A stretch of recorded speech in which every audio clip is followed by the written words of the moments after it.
And welcome back to the next episode of the Culture Eats Everything podcast. Super excited to speak with Superintendent Matt Condon. Did I get that right, Matt? You did? Yeah, it's a challenging name to say, but you did. Who's the superintendent of Morton Grove School District 70 in Illinois. Thanks for joining us, Matt. Thanks for having me. As you know, I was a little reluctant at first to do this. I was a little nervous about it because who am I? But thanks for letting me know what you do, and you're just trying to help people. And if there's anything I could do or say that may stimulate or help someone, then I'll gladly do it. So thanks for the opportunity. Yeah, that is the essence of the podcast because we are certainly not making money on it. But it's fun to do and it's fun to help young leaders especially. And so we'll get into the imposter syndrome that we talked a little bit about. But first, we got to go back to third grade. And you actually don't know this because I didn't tell you, but I actually repeated third grade. And so why don't you go ahead and tell your story and then maybe I'll share mine. Sure, yeah. So what I tell students in Parkview School in Morton Grove, and I tell the staff is that a large part of the reason why I'm an educator and I'm staying in this role as in education is that I couldn't read all the way up until right about the end of third grade. Um, it just did not click for me. My dad, who ended up being a trial attorney and a judge, same thing. Like he couldn't read for a large part of his elementary career, and I'm not sure what it is or why that happened, but things did not click. And I really had a negative perception of who I was. Um, and I felt that school was not for me. And I felt that my script was already written for me. But then I had some teachers who were just so kind and they saw something in me. And, I'm sure they did it with all students, but I felt like they were speaking to me personally. They really took their time with me and they worked with my mom at home, who was also pretty unrelenting with trying to help me in a good way. And I went from not being able to read right about, end of third grade to on grade level to above grade level. And it encouraged me so much that I saw myself growing and I saw myself differently than I saw previously, that I ended up choosing education as a career. And I became an English teacher because I specifically wanted to work with students who were struggling in that aspect and make it approachable for them. And I'm so thankful, and I get kind of teary eyed. My staff probably makes fun of me a little bit. In fact, I know they make fun of me because I get a little weepy thinking about like the kindness that an educator, a teacher showed with me. And if I could support teachers to have that same impact with students and the future generations of students, then I absolutely want to do so. And I just feel so fortunate that I have the opportunity to work with passionate educators to make that impact so future kids, future adults have that same memory of I can because of someone who looked at me in a school differently than how I looked at myself. Yeah, quite literally transformed your life. And you've used the word kind several times, which is different than nice. And we are in the Midwest, right? We know we tend to be Midwest nice. What's the distinction for you? What does kind mean? Kind to me, like yes, there's variations of nice, but nice to me is I'm pleasant, but kind is I'm taking my time. I'm investing despite maybe no reward for me or what is going to come my way. Kind is you are making an effort and you are overlooking any shortcoming, overlooking anything that may be perceived as negative because you want to help. And I feel like as a proud Midwesterner, yeah, people are nice, but kind people are the ones that they see you and they're the ones who take their time with you. And, to me, the best kind of teacher is not necessarily the nicest, they're the kindest. You could have someone who has high expectations and they may even be perceived as not necessarily nice, but they see something in you and they're going to get it out of you because they're working with you so much and they're taking that time. So I know that I'm not sure if we're right or wrong, but I think that's what a kind person is. Certainly a kind educator. Yeah, no, I love that. I love that. It's spot on, I think, for the essence of it. Nice is sort of committed to my own comfort. Kind is committed to somebody else's growth. And I Absolutely. think that's the real distinction between good and exceptional teachers is they don't mess around, right? At the end of the day, there's, which teachers are are going to work for you and are pushing. And my one of my other business partners, Kevin, likes to talk about how his eighth grade teacher changed his life, and she smelled like meatloaf and cigarettes, but she was unrelenting and wanting to pull out the best in him as a difficult middle school kid. And it's not always easy, but that is the kind thing to do, right? Right, right. And as someone who, I mean, I'm 6'6", so I'm called a gentle giant all the time. I'm called nice all the time. I do think that nice also can be a trap. And I tell future principals this and my colleagues that, don't fall into the trap of being too nice because there's a spectrum of nice, obviously. And nice doesn't mean that you're direct. And sometimes you have to be direct in order to get your point across with a student or with a colleague or with an administrator. And you could do it in a kind way, obviously, but you don't want to just not say it because you're trying to be nice or what you think is polite. Because to me, like I tell anyone, like if I got something in my teeth, I want you to tell me, right? And you're not being kind to me if you don't tell me. And I feel like it was a Brene Brown who's the clear as kind person. It's so true. I know it's maybe redundant at this point in time because that's used often, but I do think that as educators, showing kindness is being real and being direct with kindness and trying to commit to supporting someone, not just a one-off and then never trying to support them. Yeah, because when you put it in the context of the bigger purpose, obviously in the school context of serving kids, then I'm not doing it to be mean. I'm doing it to help you so we can better serve our mission, better serve our purpose, and ultimately better serve the kids. And we all need that, frankly, because we're all sleepwalking through life in some way, shape, or form. We don't realize I was the same way. I was not 6'6", closer to 5'10", but was definitely accused of being nice too often. And I think that was accurate for much of my early superintendency. And I had to learn to exercise a different muscle, which was much more direct, much more to the point, much more concise, and much more kind to help people to move forward and not be sort of stuck in old ways.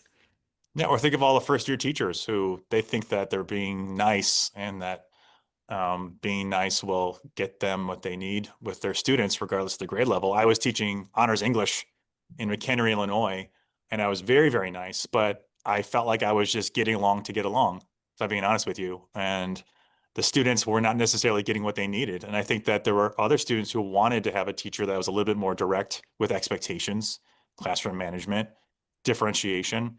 But I thought that I was naive and my age 22, barely older than some of the students, especially when I was teaching high school seniors.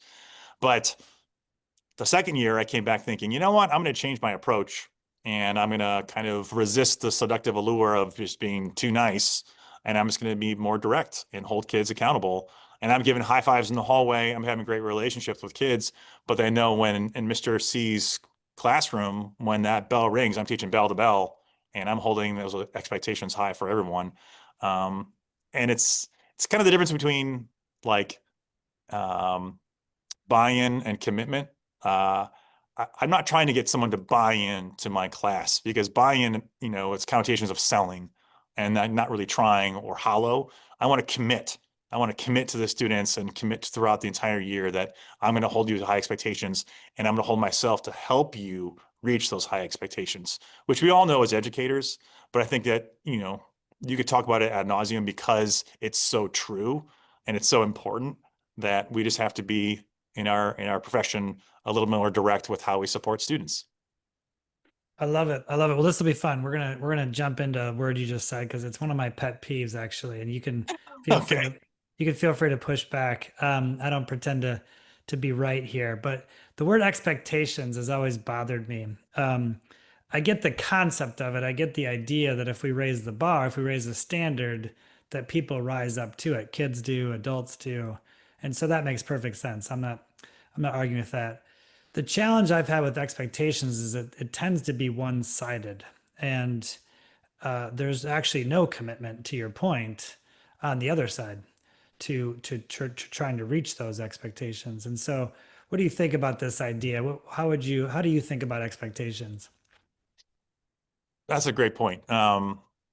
So what I like to do is talk to people about the learning takes place in the dissonance between what you thought you knew and the unknown, what you're learning. And I think that with expectations, to me, at least how I use it, and maybe rightly or wrongly use it, the expectation is we are going to take what you think you know, where you are, and then I want to introduce a new concept, new theory to you, and I want to help you kind of surpass the expectations that you had for yourself to meet a new set of expectations, which, yeah, it's one-sided because I, as the educator, am trying to bring you out of your comfort zone, your ZPD or whatever you want to call it, into a new space that you didn't previously occupy and maybe you didn't know existed. So I do think that there's some merit to what you're saying in terms of like expectations are one-sided, but part of school is that we have to bring people outside of their expectations and their comfort zones in order to learn. So I guess I'm okay with that. But the trick is, how do you get someone to then commit to, I am learning. I have a new set of expectations for myself, just like I did when I learned how to read third grade. And then I start to carry on and own my own learning. And that's a little different. Yeah, and I think that's the critical part, right? Is that agency and that sense of ownership over those expectations and turning them from expectations into crystal clear agreements, into yes, I agree that those make sense for me and I'm willing to go to work on them. And that may not be appropriate for a first or second grader or third grader, but at Hmm. some point, how do we give more agency to the students and actually co-create these expectations and turn them into agreements on how we're going to behave as a classroom, for instance, or are we customizing their goals for the year and what are they looking to accomplish and what are they looking to learn? And because when you can get that switch, when you can get that commitment, it's 10 times more likely to happen, right? Because the person of any age is more willing to lean into it and make it happen. Yeah, I agree. Growing up, my dad would use the term discipline is freedom a lot with me. And he was not trying to espouse the idea of like, you need to be strict or discipline in like a negative connotation. It was just, we need to be we have to adhere to a set of expectations. And then once we do that, then it frees up your opportunity to learn. And what I try to work with staff and what I was teaching is that I want to create guardrails for expectations.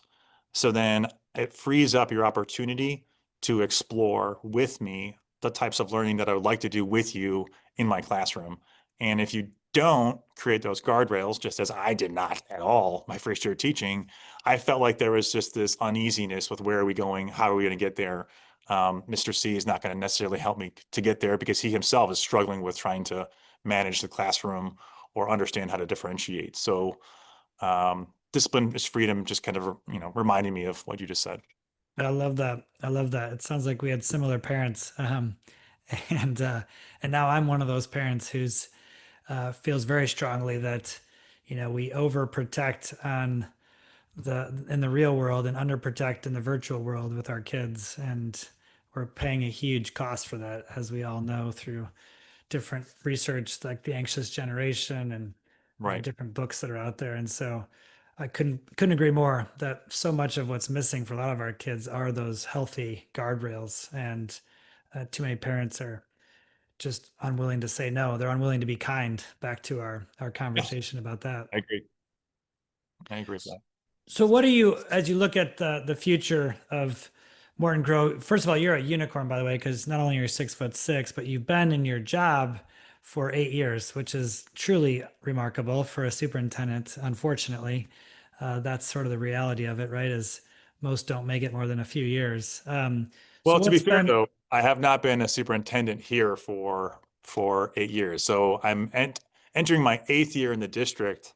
I spent 5 years as the principal in this district, and then this is my third year. I'm entering my third year as a superintendent. So a little different, but yeah, you're right. To as an administrator to stay in a district for a prolonged period of time, um, I feel like amongst my colleagues who are superintendents or even principals, it seems like it's few and far between. I think on average in the state of Illinois, principals leave like once every 4 years. There's like almost like a cycle and a rotation. I personally, like I wrote my dissertation on burnout and engagement amongst Mm, principals in Illinois, and I was just blown away with the amount of movement that happens. And on average, it takes more than half of a year for student achievement to recover once a principal leaves. And that's not to say that the principal is the reason that students learn. It's obviously the staff, but the principal supports the staff to help students learn.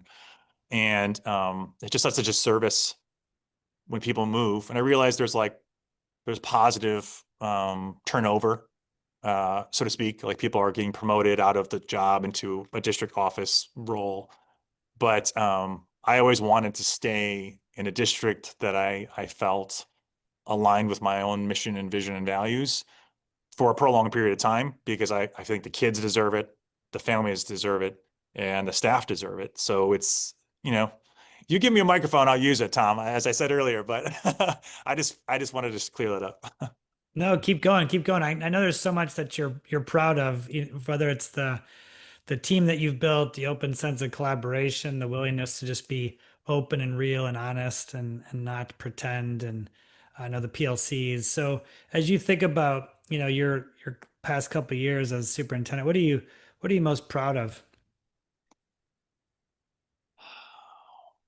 You're never going to get someone who supports their staff more than me. Um, I absolutely adore our staff, and that does not mean that I'm friends with the staff necessarily. It just means I respect them because they work very, very hard and very passionately each day. When I came here as a principal, and it was actually my first true principalship, by the way, immediately I recognized that we had a bunch of really, really influential staff members, some of whom we actually grew up in the community.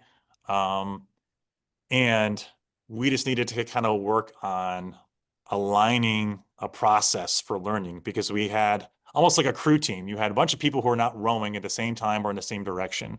Mm, And it was my responsibility to work with the previous superintendent who did an excellent job of trying to work with a PLC, work through the PLC process of trying to align our work and our values so that we could all start rowing in the same direction with synchronicity. Um, so what I'm most proud of then and now is that our staff just works tremendously hard and they are really working in a systematic way through a cycle of learning and self-learning in order to help students in order to ensure high levels of learning for all students. We're a PLC model school district. We got that title a few years ago because our student achievement data continues to rise. mm, And that's not because of me. I mean, that's because of the teachers who work very, very hard.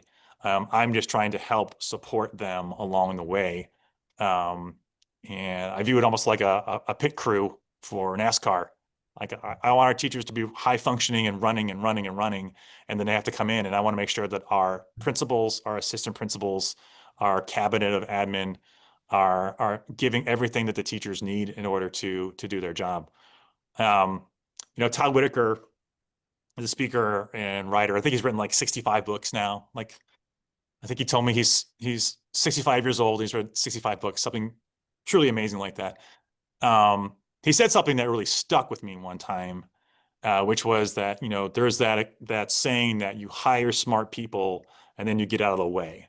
And what he said that kind of turns that a little bit is that you hire smart people, but then you get in the way.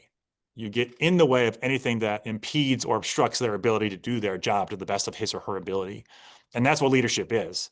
So when I hear of like the Culture Eats Everything podcast, I think that organizational culture is not just important, it's everything for our small school district, our small one school district. But we really have to make sure that the leadership is helping to support the staff and the culture is a lagging indicator of the work that we're doing effectively. So that's just something that resonated with me when you invited me onto this podcast. And I think that because of the work that our staff does, and because they're so collaborative and they're so open and honest, it feels just really good to come to work every day. And I can't, my colleagues in other districts and other schools, and My wife and her, another district that she was in, my wife's an educator too. We eat and breathe education. Um, like not all people can say that you work with people who just really like to come to work each day. And I just feel truly blessed. No, it's beautiful, and it just oozes out of you too. So it's not a surprise that that's the way you feel. And I love how we Some were would say talking like a earlier. sledgehammer to the face, Tom. It's why. Some would say like a sledgehammer to the face. So I'm sorry, I'm a bit much. Not at all. Not at all. It's passion. Passion is never too much, Matt. So you need to tell your critic, tell that internal voice to shut up because you need to let more of that passion out, frankly. It's we need more leaders like you, frankly, because so many people hold back. They let that imposter, they let that internal voice, we call it the critic, that is constantly chirping in our ears and judging ourselves and judging others. We need to learn to get that critic out of the driver's seat and get into the back seat, or sometimes if we're doing really well, get it into the trunk of the car. The challenge is the next morning it's back in the driver's seat, and we have to move it out of the way again. And it's a never ending journey, frankly, of leadership, is to constantly recenter ourselves and remind ourselves that, yeah, I'm not perfect, but I deserve this job and I'm doing a good job. And yeah, there's a lot more to do, but that's true for every leader that's out there. And the most humble ones are the ones that are willing to build a team like you're doing. And I love how you said that culture is sort of a lagging indicator for effective leadership. So talk a little bit about what you mean by that. Yeah, so I think that I've worked in previous school districts where I would hear phrases like, that's just the culture of the building, or that's the culture of the school district. And they said it in a way that was like finite or final or static, and that it just is what it is. And to me, culture is not just is what it is, it's a result of a series of choices, actions, or inactions from the leadership. And I have encountered poor leaders. I have encountered great leaders. I consider myself in the middle, and I try to mimic every great leader, steal and borrow and do whatever I can from the great leaders that I have seen. And I feel like the great leaders are the ones who are taking action in order to make impact.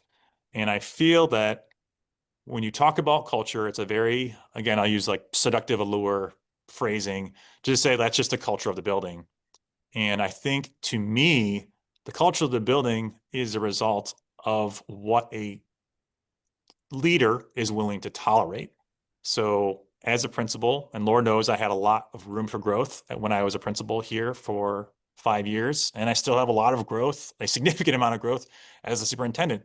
But what I do think is that when you are vulnerable, when you voice when you don't know something, but then you say, I'm going to follow up and help you with that information, or if you address something that needs to be addressed, then you start to have a change in the culture. Not to talk about Todd Whitaker again, but he wrote a book called Shifting the Monkey. It's a really small book. You can finish it in one sitting. And it basically just essentially this is a series of vignettes where if things happen, you can either not address them or you can address them. And just as everyone knows deep down inside, if you address them, then you might get a different result, a better result. And then more importantly, those people who are following the rules or those people who want to have like a strong culture will see that and it starts to resonate with them. And then they also will be empowered to let's do this together. Let's make this great together. And I have an amazing staff and amazing colleagues. And I feel like sometimes you have conflict, but when you address it openly and honestly, and you speak from the heart, respectfully, then you come to a better resolution. And again, if you could do that over a series of time, then pretty soon you'll have some long-term staggering results, and the culture of your organization is only going to improve, especially when you got a small one like mine. I mean, we're a one school district, so I think I said this before, like organizational culture is not just important, it's everything. So like we wear so many hats that you have to be able to interact on a daily basis because you see people on a daily basis. I am directing traffic every day. I see the staff every day. And if you are having dysfunction, then you really have to work through that. Otherwise, the culture is going to suffer as a result. Yeah, couldn't agree more. We all know the saying culture eats strategy for breakfast, and Right. we think it's much bigger than that. That's why we named the podcast Culture Eats Everything for breakfast, lunch, and dinner, because it's just true. If you're a leader and you don't have your eye on culture, then you've got your eye on the wrong things, because it's the most powerful force you have for shaping great outcomes for whoever you end up serving, whether it's a nonprofit or a school or a for-profit. That culture is the most powerful tool. What do you do for yourself, Matt? How do you find the support that you need? Because we all know that, well, for folks who have been in the job, been at the top, it can be a little lonely too. Because as you said earlier, these are not your friends; these are your work colleagues that you respect, and sometimes can be a little lonely at top. So, what do you do to support yourself? That's a great question. Sometimes it does feel like you're Darth Vader walking down the hallway, or, Mr. Belding, to make a Saved by the Bell reference. I think that first off, you have to prepare yourself for this is part of the job, and that distance you have when you're no longer part of the teaching tribe, if you were to transition from a teaching role, is real, and that are you going to be okay with that? My wife, who's much smarter than me and much more successful than me, she's an instructional coach. Like, she talked about how when she transitioned out of being a teacher, a very successful teacher, to being an instructional coach, there was a loss of identity. And it's just something that you have to kind of come to terms with. And then what I did is that I started to kind of try to better myself and reframe my thinking, that I maybe had a loss of identity when I became a principal and it was kind of lonely, but I framed it with, I have such a wonderful opportunity to impact so many staff members and students and families. So that was just like a mental trick that I did with myself. That's one thing, which is maybe like a cheater answer, but that's just how I think. But like, I run marathons. I've run an ultra marathon. Um, uh, my friends and colleagues will tell you I'm a bit anal retentive. So like, I like to read a lot of books. I watch a lot of movies. I like to do analysis of those kind of things. And I've recently got into pickleball, which is just like, where has it been all my life? I'm officially middle-aged, I think, that I'm doing pickleball.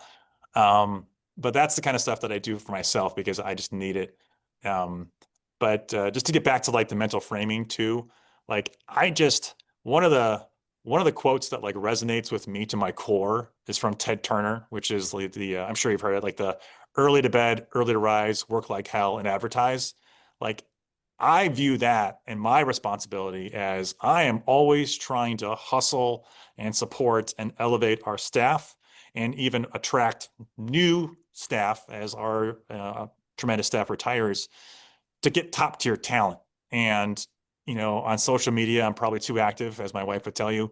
But I'm just always trying to make sure that I'm celebrating our students, celebrating our staff, celebrating our mission, vision, and values, and then maybe showing people that, hey, we're not God's gift to education, but we're doing some things right. And I'd love to at least have a conversation with you, and maybe we could leverage your talents in order to come to Morton Grove District 70. And to that point, we actually started offering site visits from different districts to come to our district. And it's not because, again, like we're perfect, because Lord knows we are not, and we have a lot of room for growth. But we're trying to offer opportunities for self-reflection, to talk through what's working over the past 7 years and where we have growth opportunities, and even some of our dumpster fires that we lovingly say, because we've had our fair share of dumpster fires, and just show our highlight reel of our successes, but also our failures and what we did as a result. And that has been pretty impactful recently.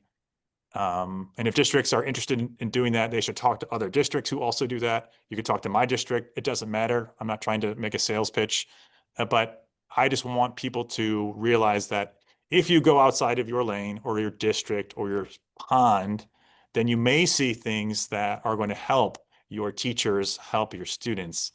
And that has been a very exciting thing that's developed over the past year. And we've had multiple districts are working with us now, and they're sending teachers to learn from our teachers. And that's the thing. It's like, it's not a polished script. Our teachers are on a panel talking to their teachers or their administrators about the successes and failures and what's working. And it's been a kind of a powerful um, time for Morton Grove District 70 where we're continuing to learn, we're continuing to sharpen the saw. Things are exciting. Apparently, we're doing some things right because people are coming to look at us, but it's helping us in our journey. And I'm a big believer in like together we rise. So if we could help other districts along the way, even better. I love that. I love that. And I love especially how you have such a servant's heart that you started with what you're doing for yourself and you ended with all the things you're doing for others and how you're trying to help other schools and attract talent and attract teachers. And it's so embedded in you that you can't help but get away from doing what you do, which is serving others and leading by example. So thank you for doing that, Matt. And it's a good reminder too, I think, of this is one of my favorite weeks of the month because we have a group of CEOs and superintendents that we convene once a month called the Interchange. And it's just all about the things you and I have been talking about. It's just a chance for people to talk about the real stuff and to share and to basically be coachable, to be open to the input and ideas of others because there's no there to get to. It's just how do we get better this week? How do we get better next week? How do we keep growing? And I think your idea of, visiting our schools, inviting other schools into your school as an example is one of the best ways to do that because we're letting our guard down of like we've got it figured out and we've opened up our curiosity and we're just seeking to learn and to get better, which is really a never ending journey for all of us. I I want to love you finish. just, Tom, I'm sorry.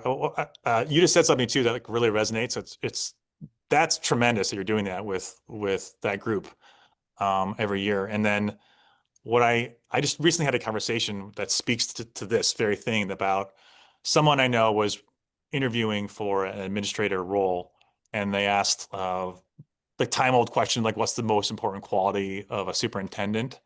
And then they wanted to know my perspective as someone who's done it for 2 years now. And I was just real honest. And I said, you asked me 2 years ago, I would have said that being a great communicator is like the number one thing that a superintendent should be able to do. And yeah, I'm not saying it's not tremendously important, but being able to be coachable, or I think I said like read the room, is a little different. And especially in now, when I think things move faster, in the climate we have, and you have to be able to kind of like synthesize information differently. I think that knowing what you're going to communicate by being coachable or reading the district, reading the school board, reading the needs of the students and the staff is so important. And I think it's often overlooked because, like, yeah, you might have someone who's great behind the mic, but they don't know what to say, or they don't really know the needs of the stakeholders for a community. So it's almost like a yes and. Like, I think that being coachable, and I kind of couch that also with like being able to read the needs so you could change and synthesize and then communicate is just like a necessary skill for superintendents, for teachers, for anyone really. But anyway, that was just kind of exciting how you said that. Yeah, well, we may have to have a part two of this conversation because that could be a whole nother path of lots of rich content because um, many educators are interestingly, paradoxically, in the world of learning, right? And Mhm. yet many are so stuck in the old ways of doing things or they're not coachable that it Mhm. creates this interesting paradox, I think. And it sounds like you guys have sort of cracked the code there a little bit and with your PLCs. And I think many superintendents would be super interested to hear how you did that because it's not an easy thing to do because so many I include myself when I was a young educator was so stuck in like this is the right way to do it, this is the way, and so it makes us sort of stuck in our mindset almost a little bit towards the fixed side instead of the growth side. But we don't have time for that today, unfortunately, Matt. Maybe we'll come back to that in a future conversation. I want to I could wrap go up all because day, Tom. I started with saying I repeated third grade, and people are probably wondering what the heck I was talking about. And so, just to put a bow on that story, I had two older brothers, and they were young for their age, and they realized that it was a disadvantage for them that to be one of the youngest, if not the youngest, in their grades. And so, I was doing okay in school, but I repeated for that simple reason because my parents didn't want me to sort of be unintentionally behind because I was the youngest kid in the class. And so I remember they pulled me in the room, the principal, the teacher, my parents were there. They told me what they wanted to do for the next school year, and my answer was, "Okay, can I go play?" And that was the end of my lament over repeating third grade. And I loved it. I had a whole new group of friends, and I had fourth grade friends, and it all ended up working out for the better. A So blessing. thanks again, Matt, for the time. Really appreciate the time and the energy and the passion, and keep doing the amazing work that you're doing. I'm humbled you asked me. Thanks for the opportunity. Good luck to you.